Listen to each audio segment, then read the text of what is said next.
Hi friends, ನಮಸ್ಕಾರ. Welcome to my YouTube channel. ಇವತ್ತಿನ ವಿಡಿಯೋದಲ್ಲಿ ವೆಜಿಟೇಬಲ್ ಕುರ್ಮಾ ಹೇಗೆ ಮಾಡೋದು ಅಂತ ತೋರಿಸ್ತಾ ಇದ್ದೀನಿ. ತುಂಬ ಈಸಿಯಾಗಿ ಮತ್ತು ತುಂಬ ಟೇಸ್ಟಿಯಾಗಿ ಮನೆಯಲ್ಲೇ ಯಾವ ರೀತಿ ಮಾಡ್ಬೋದು ಅಂತ ಈ ವಿಡಿಯೋದಲ್ಲಿ ನಿಮ್ಮ ಜೊತೆ ಶೇರ್ ಮಾಡ್ಕೊತಾ ಇದ್ದೀನಿ. ಈ ವೆಜ್ ಕುರ್ಮಾ ಜೊತೆ ಚಪಾತಿ, ರೋಟಿ, ಪೂರಿ, ದೋಸೆ, ಹಾಗೆ ಗೀ ರೈಸು, ಹಾಗೆ ಅನ್ನಕ್ಕೂ ಕೂಡ ಒಳ್ಳೆ ಕಾಂಬಿನೇಷನ್ನು. ತುಂಬ ರುಚಿಯಾಗಿರುತ್ತೆ. ಹೋಟೆಲಲ್ಲಿ ಯಾವ ರೀತಿ ಇರುತ್ತೋ ಅದೇ ರೀತಿ ಮಾಡಿದ್ದೀನಿ. ನೀವು ಒಂದು ಸಲ ಟ್ರೈ ಮಾಡಿ, ನಿಮಗೂ ಕೂಡ ತುಂಬ ಇಷ್ಟ ಆಗುತ್ತೆ. ಹಾಗಾದರೆ ಹೇಗೆ ಮಾಡೋದು ಅಂತ ನೋಡೋಣ ಬನ್ನಿ.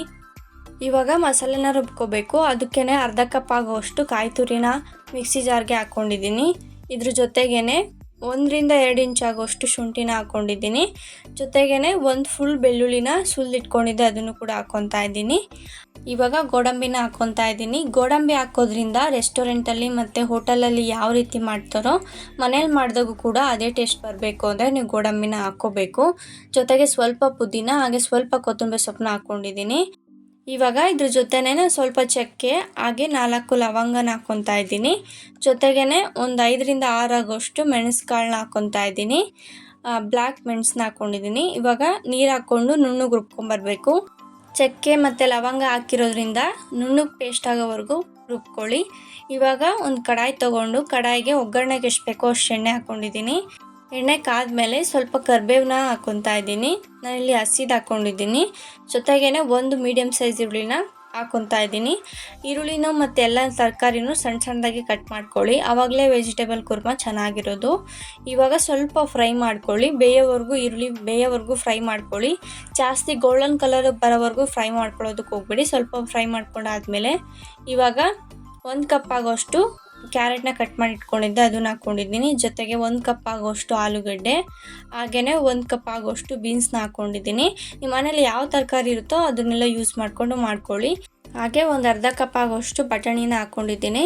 ಬಟಾಣಿನ ನಾನು ರಾತ್ರಿ ಎಲ್ಲ ನೆನೆಹಾಕಿದ್ದೆ. ನಿಮ್ಮ ಮನೇಲಿ ಹಸಿ ಬಟಾಣಿ ಇದ್ದರೆ ಅದನ್ನು ಯೂಸ್ ಮಾಡ್ಕೊಳ್ಳಿ. ಇವಾಗ ಎಣ್ಣೆಯಲ್ಲಿ ಸ್ವಲ್ಪ ಚೆನ್ನಾಗಿ ಫ್ರೈ ಮಾಡ್ಕೋಬೇಕು. ಇವಾಗ ಸ್ವಲ್ಪ ಉಪ್ಪು ಹಾಕ್ಕೊಂಡು ಫ್ರೈ ಮಾಡ್ಕೊತಾ ಇದ್ದೀನಿ. ಈ ಥರ ಉಪ್ಪು ಹಾಕ್ಕೊಂಡು ಫ್ರೈ ಮಾಡೋದ್ರಿಂದ ತರಕಾರಿ ಬೇಗ ಬೇಯುತ್ತೆ. ಅದಕ್ಕೋಸ್ಕರನೇ ಇವಾಗ ಉಪ್ಪು ಹಾಕ್ಕೊಂಡು ಒಂದು ಸ್ವಲ್ಪ ಫ್ರೈ ಮಾಡ್ಕೊತಾ ಇದ್ದೀನಿ. ಎಣ್ಣೆಯಲ್ಲಿ ಫ್ರೈ ಮಾಡ್ಕೊಂಡಾದ್ಮೇಲೆ ಇವಾಗ ಪ್ಲೇಟ್ನ ಮುಚ್ಚಿ ಒಂದು 5 ನಿಮಿಷ ಬೇಯಿಸ್ಕೊಳ್ಳಿ. ಒಂದು ಅರ್ಧದಷ್ಟಾದರೂ ತರಕಾರಿನ ನೀವು ಬೇಯಿಸ್ಕೋಬೇಕಾಗುತ್ತೆ. ಮಸಾಲೆ ಹಾಕೋದಕ್ಕಿಂತ ಮುಂಚೆನೇ ಬೇಯಿಸ್ಕೊಳ್ಳಿ. ಇವಾಗ ನೋಡಿ, ಒಂದು 5 ನಿಮಿಷ ಬಿಟ್ಟಿದ್ದೀನಿ. ಒಂದು ಅರ್ಧದಷ್ಟು ತರಕಾರಿ ಎಲ್ಲ ಬೆಂದಿದೆ.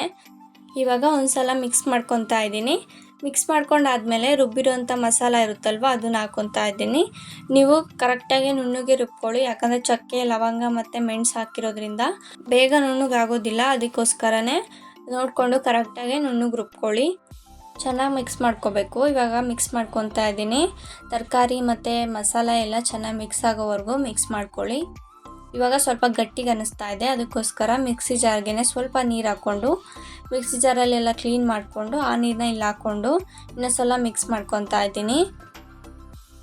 ಮಿಕ್ಸ್ ಮಾಡ್ಕೊಂಡಾದ್ಮೇಲೆ 1 ಸ್ಪೂನ್ ಆಗೋಷ್ಟು ಖಾರದ ಪುಡಿನ ಹಾಕ್ಕೊತಾ ಇದ್ದೀನಿ. ನಿಮಗೆ ಖಾರಕ್ಕೆ ಎಷ್ಟು ಬೇಕೋ ಅಷ್ಟು ನೋಡ್ಕೊಂಡು ಹಾಕ್ಕೊಳ್ಳಿ. ಹಾಗೆಯೇ 1 ಸ್ಪೂನ್ ಆಗುವಷ್ಟು ಗರಂ ಮಸಾಲ, ಹಾಗೆ 1/4 ಸ್ಪೂನ್ ಆಗೋಷ್ಟು ಅರಿಶಿನ ಪೌಡರ್ನ ಹಾಕ್ಕೊಂಡು ಇವಾಗ ಚೆನ್ನಾಗಿ ಮಿಕ್ಸ್ ಮಾಡ್ಕೊತಾ ಇದ್ದೀನಿ. ಮಿಕ್ಸ್ ಮಾಡ್ಕೊಂಡಾದ್ಮೇಲೆ ಇವಾಗ ಒಂದು ಮೀಡಿಯಮ್ ಸೈಜ್ ಟೊಮೊಟೊನ ಹಾಕ್ಕೊತಾ ಇದ್ದೀನಿ. ನೀವು ಟೊಮೊಟೊನ ಒಗ್ಗರಣೆಗೆ ಬೇಕಾದರೂ ಹಾಕ್ಕೋಬೋದು, ಇಲ್ಲಾಂದರೆ ಇವಾಗ ಬೇಕಾದರೂ ಹಾಕ್ಕೋಬೋದು. ನಿಮ್ಗೆ ಯಾವಾಗ ಬೇಕೋ ಅವಾಗ ಹಾಕ್ಕೊಳ್ಳಿ. ಹಾಗೆ ನಿಮಗೆ ಹುಳಿಗೆ ಎಷ್ಟು ಬೇಕೋ ಅಷ್ಟು ನೋಡ್ಕೊಂಡು ಹಾಕ್ಕೊಳ್ಳಿ. ಬಾದಾಮಿ ಟೊಮೊಟೊ ಹಾಕ್ಕೊಳ್ಳೋದಾದರೆ 2 ಹಾಕ್ಕೊಳ್ಳಿ, ಹುಳಿ ಟೊಮೊಟೊ ಆದರೆ 1 ಹಾಕ್ಕೊಳ್ಳಿ. ಇವಾಗ ಇನ್ನೊಂದು ಸಲ ಚೆನ್ನಾಗಿ ಮಿಕ್ಸ್ ಮಾಡಿಕೊಂಡು ಒಂದು ಕುದಿ ಬರೋವರೆಗೂ ಕುದಿಸ್ಕೊತಾ ಇದ್ದೀನಿ. ಇವಾಗ ಒಂದು ಕುದಿ ಬರೋವರೆಗೂ ಕುದಿಸ್ಕೊಂಡಾಗಿದೆ. ಇವಾಗ ಇನ್ನೊಂದು ಸಲ ಮಿಕ್ಸ್ ಮಾಡಿಕೊಂಡು ಆಮೇಲೆ ನೀರು ಹಾಕ್ಕೊತಾ ಇದ್ದೀನಿ. ನಿಮಗೆ ಯಾವ ಕನ್ಸಿಸ್ಟೆನ್ಸಿಲಿ ಬೇಕೋ ಆ ಕನ್ಸಿಸ್ಟೆನ್ಸಿಗೆ ನೀರು ಹಾಕ್ಕೊಳ್ಳಿ. ನಾನಿಲ್ಲಿ 1.5 ಲೋಟ ಆಗೋಷ್ಟು ನೀರು ಹಾಕ್ಕೊಂಡಿದ್ದೀನಿ. ಯಾಕಂದರೆ ತರಕಾರಿನೂ ಕೂಡ ಬೇಯಬೇಕಾಗುತ್ತೆ. ಆಮೇಲೆ ಬೇಯ್ತಾ ಸ್ವಲ್ಪ ಗಟ್ಟಿಯಾಗುತ್ತೆ. ಅದಕ್ಕೆ ನೀರು ನೋಡ್ಕೊಂಡು ಹಾಕ್ಕೊಳ್ಳಿ. ನಿಮಗೆ ಅನ್ನಕ್ಕೆ ಮಾಡೋದಿದ್ದರೆ ಸ್ವಲ್ಪ ನೀರಾಗಿ ಮಾಡ್ಕೊಳ್ಳಿ, ಇಲ್ಲ ಚಪಾತಿ, ರೋಟಿಗೆ ಮಾಡೋದಿದ್ದರೆ ಸ್ವಲ್ಪ ಗಟ್ಟಿಗೆ ಮಾಡ್ಕೊಳ್ಳಿ. ಇವಾಗ ಒಂದ್ಸಲ ಚೆನ್ನಾಗಿ ಮಿಕ್ಸ್ ಮಾಡ್ಕೊಂಡಿದ್ದೀನಿ. ಮಿಕ್ಸ್ ಮಾಡ್ಕೊಂಡಾದ್ಮೇಲೆ ಒಂದು ಸ್ವಲ್ಪ ಉಪ್ಪು ಹಾಕ್ಕೊತಾ ಇದ್ದೀನಿ. ನಾನು ಸ್ಟಾರ್ಟಿಂಗ್ ಅಷ್ಟೇ ಉಪ್ಪು ಹಾಕಿದ್ದು, ಅದಕ್ಕೋಸ್ಕರ ಇವಾಗ ಸ್ವಲ್ಪ ಉಪ್ಪು ಹಾಕ್ಕೊಂಡು ಮಿಕ್ಸ್ ಮಾಡ್ಕೊತಾ ಇದ್ದೀನಿ. ನೀವು ಇವಾಗಲೇ ಚೆಕ್ ಮಾಡ್ಕೊಳ್ಳಿ ಉಪ್ಪು ಮತ್ತು ಖಾರ ಕರೆಕ್ಟಾಗಿ ಆಗಿದೆ ಅಂತ. ಆಗಿಲ್ಲ ಅಂದರೆ ಇನ್ನೂ ಸ್ವಲ್ಪ ಹಾಕ್ಕೊಂಡು ಮಿಕ್ಸ್ ಮಾಡ್ಕೊಳ್ಳಿ. ಇವಾಗ ಪ್ಲೇಟ್ನ ಕ್ಲೋಸ್ ಮಾಡಿ ಒಂದು 5-10 ನಿಮಿಷ ಬೇಯಿಸ್ಕೊತಾ ಇದ್ದೀನಿ. ಅವಾಗವಾಗ ಮಿಕ್ಸ್ ಮಾಡ್ಕೊತಾ ಇರಿ, ಇಲ್ಲಾಂದರೆ ತಳ ಹತ್ಬಿಡುತ್ತೆ. ಇವಾಗ ಒಂದು 10 ನಿಮಿಷ ಆದಮೇಲೆ ಓಪನ್ ಮಾಡ್ತಾ ಇದ್ದೀನಿ. ನೋಡಿ ಕುರ್ಮಾ ಎಷ್ಟು ಚೆನ್ನಾಗಿ ಆಗಿದೆ ಅಂತ. ತರಕಾರಿ ಎಲ್ಲ ಚೆನ್ನಾಗಿ ಬೆಂದು ಟೇಸ್ಟು ಕೂಡ ತುಂಬ ಚೆನ್ನಾಗಿತ್ತು. ನೀವು ಒಂದು ಸಲ ಟ್ರೈ ಮಾಡಿ, ನಿಮಗೂ ಕೂಡ ತುಂಬ ಇಷ್ಟ ಆಗುತ್ತೆ. ಮದುವೆ ಮನೆಯಲ್ಲಿ ಮತ್ತು ಹೋಟೆಲಲ್ಲಿ ರೆಸ್ಟೋರೆಂಟಲ್ಲಿ ಯಾವ ರೀತಿ ಮಾಡ್ತಾರೋ ಅದೇ ರೀತಿ ಮಾಡಿದ್ದೀನಿ. ತುಂಬ ರುಚಿಯಾಗಿರುತ್ತೆ. ನೀವು ದೋಸೆ, ಚಪಾತಿ, ಪೂರಿ ಇಲ್ಲ ಗೀ ರೈಸ್ ಯಾವುದಕ್ಕೆ ಬೇಕಾದರೂ ಮಾಡ್ಕೊತೀನಿ. ನೀವೇನಾದರೂ ವೆಜ್ ಕುರ್ಮಾನ ಟ್ರೈ ಮಾಡಿದ್ರೆ ಹೇಗಿತ್ತು ಅಂತ ಕಮೆಂಟ್ ಬಾಕ್ಸಲ್ಲಿ ಕಮೆಂಟ್ ಮಾಡಿ. ಇದೇ ಥರ ವೀಡಿಯೋಸ್ಗೋಸ್ಕರ ನನ್ನ ಚಾನಲ್ನ ಸಬ್ಸ್ಕ್ರೈಬ್ ಮಾಡ್ಕೊಳ್ಳಿ. ಈ ವಿಡಿಯೋ ನಿಮಗೆ ಇಷ್ಟ ಆಗಿದ್ದಲ್ಲಿ ಪ್ಲೀಸ್ ಲೈಕ್ ಮಾಡಿ ಮತ್ತು ಶೇರ್ ಮಾಡಿ. Thank you for watching the video.